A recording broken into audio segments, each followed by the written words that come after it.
4 of the 11 rally events in the normal section have now been cleared. And what we are now going to do is get on with rally event number 5, the Chamonix rally. Because we still have not quite enough money to get through the rest of these rally events for my next car of choice, that is the main reason for me sticking with the Range Rover, because I'm still convinced in saying the money we currently have is not quite enough. So, 3 laps of Chamonix. Let's hit it. Yeah, I'm convinced in saying we don't need the engine upgrade on anymore. Because, well, we're up against a Clio. So, I'm going to take off my engine tuning here because I am strongly convinced in saying we don't really need too much power here to take on the Clio. I don't think the Clio is really going to be too much of a challenger here, so I might as well take them off, as we're up against a Renault Clio V6. I figured it was worth it for me to at least make this a bit more of a challenge. Especially since I am convinced in saying this will be pretty easy for me to pull off anyway. Because, well, this is a case of 2-wheel drive car versus 4-wheel drive car, and we're doing it in the snow. I think you know precisely who the winner is going to be here. Unless you're driving the Lancia 037. Then in which case, you might be able to pull it off, but since I'm up against a Clio here, I don't think there's really going to be too much of a challenge here once we get onto the snow. It's pretty clear to say which one of us is going to be the benefactor here.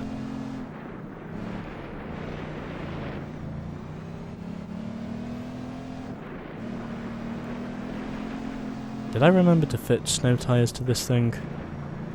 I don't know if I did or didn't. Oh yeah, I did. Yeah, of course I did. Because I did the race at the ice arena last time that was all snow. Yeah, okay, ignore me. I'm obviously being stupid. But because I knew this wasn't going to be too much of a challenge, it was only natural for me to take off all the power tuning, because, well, it was not needed. And that was why I took it off. Because I did not need it.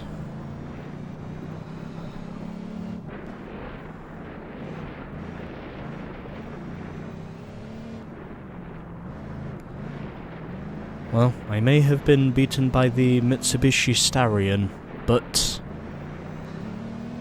every other opponent I've had up to this point, I've more or less managed to beat.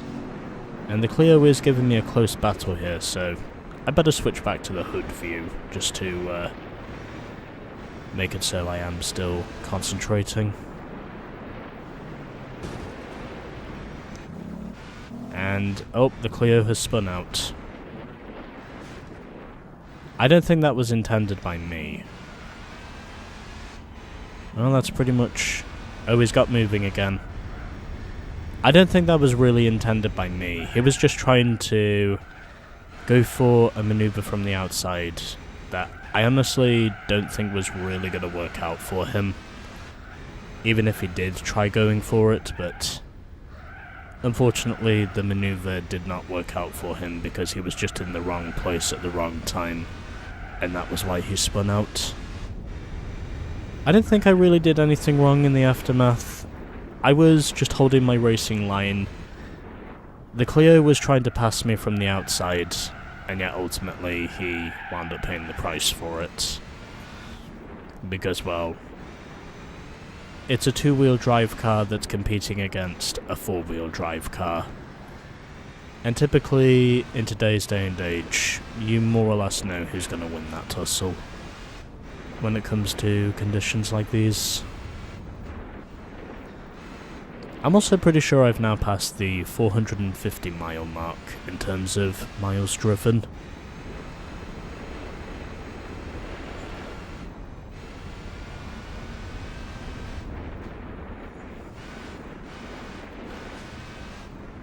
But anyway, we are here now, and we are ready to continue with our lives.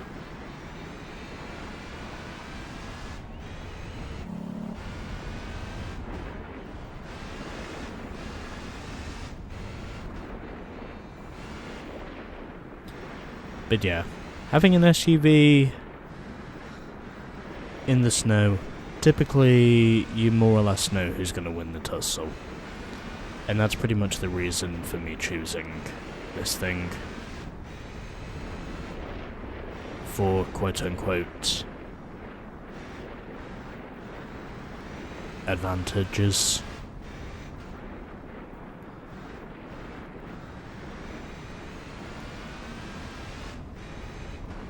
It's of course partly the reason why I chose to use this thing in the first place.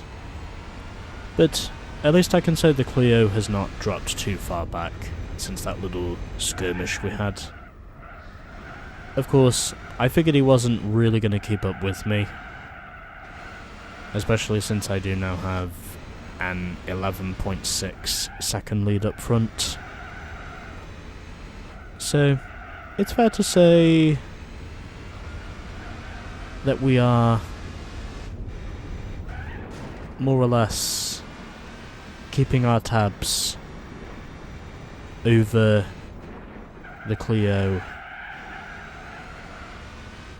rather gracefully at this stage. Which means that we are obviously doing very well.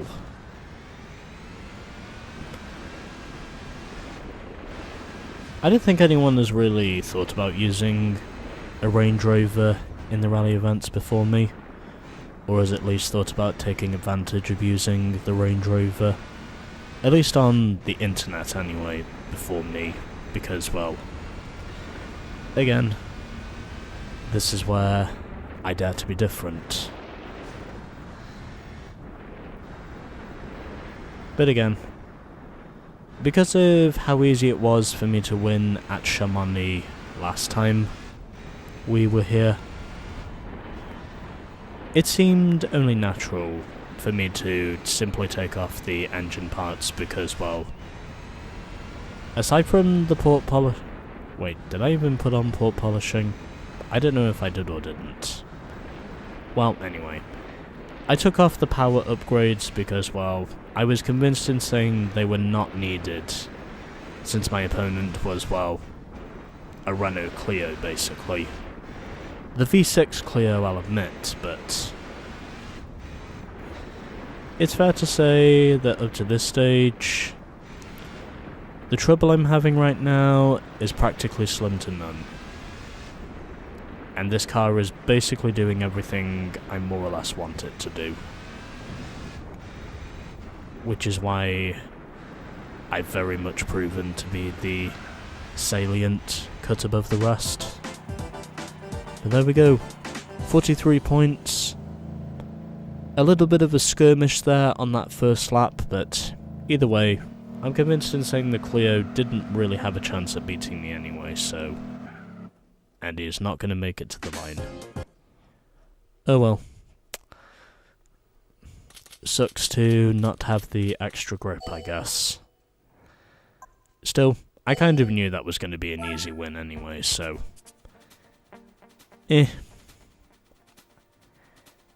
I don't really feel like I have anyone to blame for that. I really don't. Anyway, saving the replay because I can.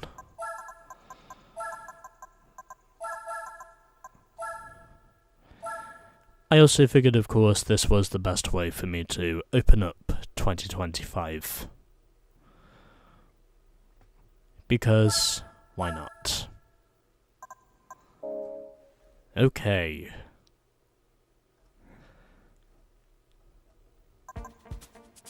Now let's move on to race 2, where hopefully I can get more of a challenge.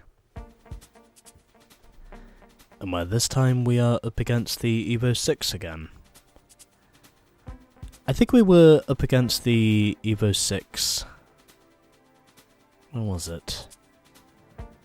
I think we were up against the Evo 6 at the Italian street course, if I recall correctly, but either way, I think this is going to be pretty easy.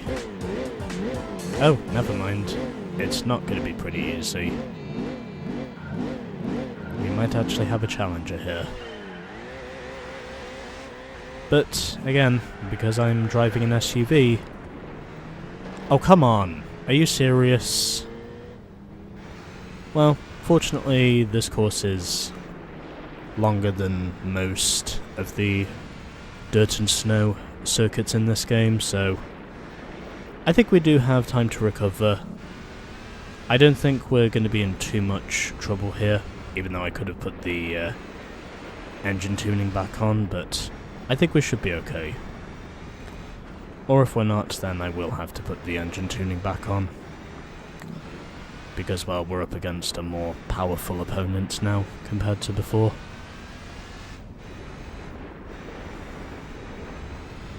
But I suppose we'll just have to wait and see who comes out on top.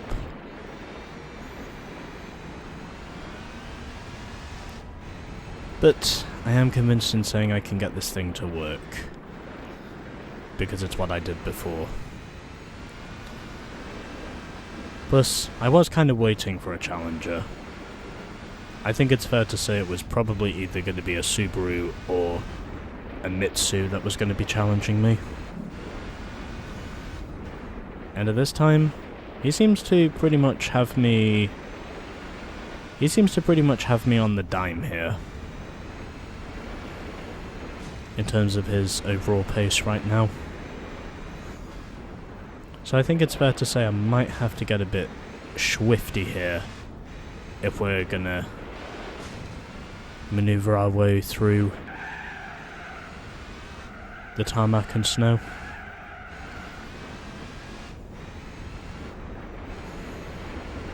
We might have to get a bit more swifty here. And it looks like he's got me beat in that department as well.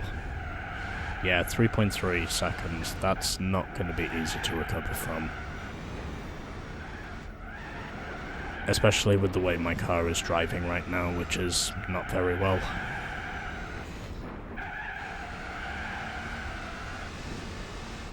I'm not driving this thing as gracefully as I was before.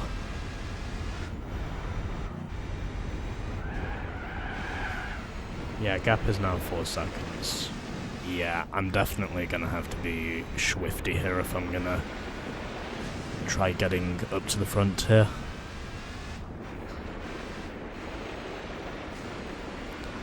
Because at the moment, he's pulling away at a vast rate of knots. And I think that definitely tells me that I am gonna have to get a bit creative here if I'm gonna catch him.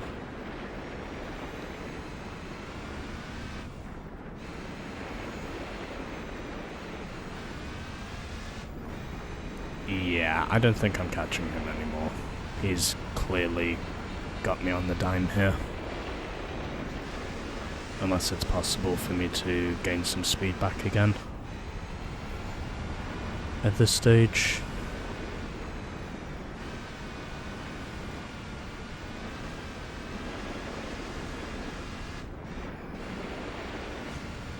But we'll wait and see. It's not over yet. The odds are minimal, but that doesn't mean to say this race is over yet. I might have to cheat to get back up to the front, but the point is, I'm losing too much time to not take a risk. That's kind of what I have to do here. Not what I would normally do unless I'm really desperate. But I think it's fair to say this time desperation is definitely taking hold of me. And I think it is fair to say that I have gained some time back as a result of me using those walls. Okay. I did not think I was gonna get through that tunnel with minimal damage. Really thought for sure I was gonna get given a penalty there.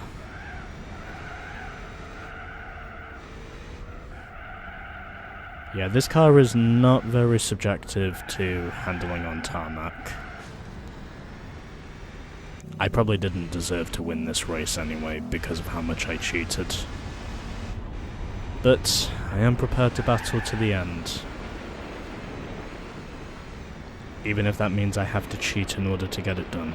But then again, this wouldn't have been a worthy attempt even if I wanted it to be.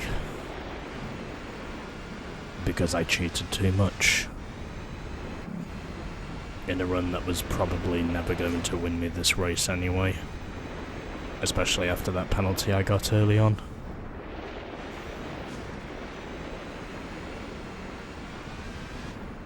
This probably wouldn't have been worthy of a race-winning attempt anyway, but... well, sometimes you just have to accept defeat. If you know you've been beaten fair and square, that's pretty much the best thing you can really do.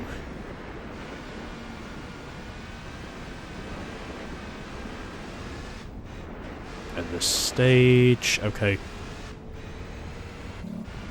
Well, I'm getting close to him.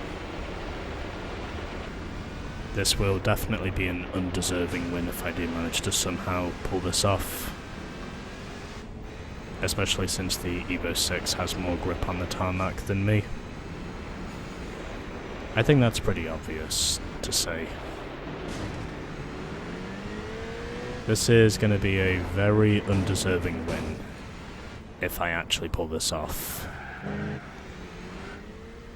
I don't think I will, but I am prepared, of course, to... risk it all if I have to. Even though this will be a very undeserving win if I do pull it off somehow. Yeah, the grip I have on the tarmac here, it's almost non-existent.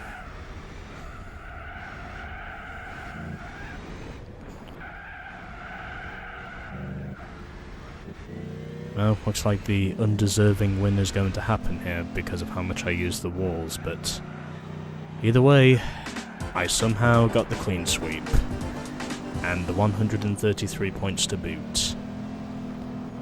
Even though I did cheat to get there, I admit.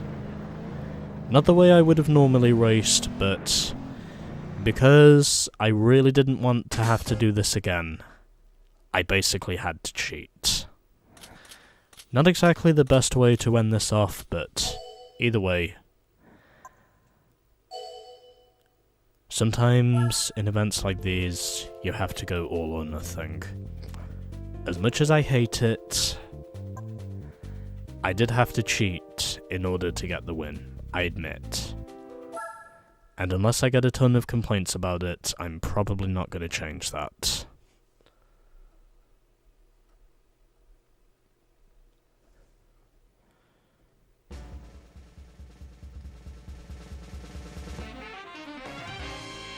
Oh hey, we get the actual Richard Burns rally car now, this time.